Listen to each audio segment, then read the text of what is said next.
ஒவ்வொரு மண்டலமாக யார் வெற்றி பெறப் போகிறார்கள் என்று பார்த்து வருகிறோம். இந்த முறை மத்திய மண்டலத்தில் யார் வெற்றி பெறப் போகிறார்கள் என்று பார்க்கலாம். மத்திய மண்டலத்தில் மொத்தம் 26 தொகுதிகள் இருக்கிறது. திருச்சி மாவட்டத்தில் 9 தொகுதிகள், நாமக்கல் மாவட்டத்தில் 6 தொகுதிகள், கரூர் மாவட்டத்தில் 4 தொகுதிகள், திண்டுக்கல் மாவட்டத்தில் 7 தொகுதிகள் என மத்திய மண்டலத்தில் 26 தொகுதிகளாக நாம் இப்போது பிரித்திருக்கிறோம். இதில் திமுக வசம் இருக்கக்கூடிய தொகுதிகள் 21, அதிமுக வசம் இருக்கக்கூடிய தொகுதிகள் 5 மட்டும்தான். இந்த முறை யாருக்கு வெற்றி வாய்ப்பு இருக்க போகிறது மத்திய மண்டலத்தில் என்று பார்க்கலாம். சார், மத்திய மண்டலம் யாருக்கு? மத்திய மண்டலமும் இந்த முறை திமுக அணிக்கு தான் சாதகமா இருக்கும். நாமக்கல்ல மட்டும் ஃபைட் இருக்கும். மற்றபடி கொஞ்சம் ஸ்டார் கேண்டிடேட் தொகுதியில ஃபைட் இருக்கும், அவ்வளவுதான். மத்திய மண்டலத்துல இப்போ அமைச்சர்கள் வந்து அன்பில் மகேஷ் இருக்கிறாரு, கே நேரு இருக்கிறாரு, ஈஸியா ஜெயிப்பாங்க. அப்ப அந்த இடத்துல முக்கியமா லால்குடியில இவங்க லீமா ரோஸ் போட்டிடுறாங்க.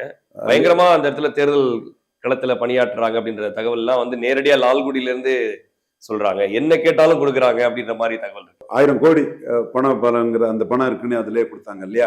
திமுக கேண்டிடேட் பழைய ஆளு சௌந்தரபாண்டியன், மக்கள் தொண்டரா பணபலமானு இருக்கு.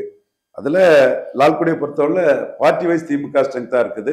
கிறிஸ்டியன் மில்லியம் கன்சால்டேஷன் இதெல்லாம் வந்து பணபலத்தை மீறி இருக்கிறதுக்கு அவங்களுக்கு பலத்தை கொடுக்குது. திருச்சி கிழக்கு விஜய், திமுக இனிகோ இதயராஜ். இனிகோ இதயராஜ், விஜய், திமுக உதயசூரியன் சின்னம் இனிகோ இதயராஜுக்கு ஒரு பிளஸ்ஸா இருக்குது. விஜய்க்கு பாப்புலாரிட்டி பிளஸ், நல்ல போட்டி இருக்கும்.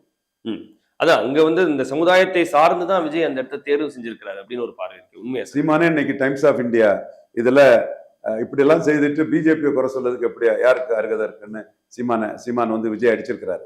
இப்போ சீமான் வந்து விஜய் அடிக்கிறது கம்பேரிட்டிவ்ல விஜயோட தான் எதுல எல்லாம் மேல நிக்கிறேன்ங்கிறத காட்டுறதுக்குள்ள விஷயங்களை நிறைய பண்றாரு. அதுல இது ஒண்ணு, விஜய் அந்த தொகுதியை தேர்ந்தெடுத்ததே ஒரு மத ரீதியான அரசியல்னு சொல்லியிருக்கிறாரு. விஜய்க்கு உரிமை, சேஃப் தொகுதியை எந்த தலைவரும் தேர்ந்தெடுப்பாங்க. அவரு திருச்சி கிழக்கு அவருக்கு சேஃப்னு நினைச்சிருக்கலாம். ஆனா வாய்ப்பு கம்மி. Fighting candidate. ஓகே, ஒருவேளை விஜய் 2 தொகுதியிலுமே வெற்றி பெற்றுட்டா எப்படி இருக்கும் சார் அந்த நிலவரம்? அது யூகம், அவர்கிட்ட ரிசல்ட் வந்துட்டு பார்ப்போம். சரி, திருச்செங்கோட்ல அருண்ராஜ் ஐஆர்எஸ் தாவேக்கால் இருக்கிறாரு. அவரும் ஒரு ஸ்ட்ராங் கேண்டிடேட்டா ஃபைட் பண்றாரு தான் சொன்னாங்க. ஓகே, கரூர் எம்ஆர் விஜயபாஸ்கர் கண்டிப்பா ஃபைட்டிங் கேண்டிடேட் தான். அன்னைக்கு செந்தில் பாலாஜி மோதலன்னா அன்னைக்கே ஜெயித்திருப்பாரு. இந்த முறை எப்படி இருக்குங்கிறத பார்ப்போம். திண்டுக்கல் சீனிவாசன், நத்தம் விஸ்வநாதன் பவர்ஃபுல் கேண்டிடேட் தான். ஆனா ஓபிஎஸ் இல்லாதது அவங்களுக்கு எல்லாம் மைனஸ்.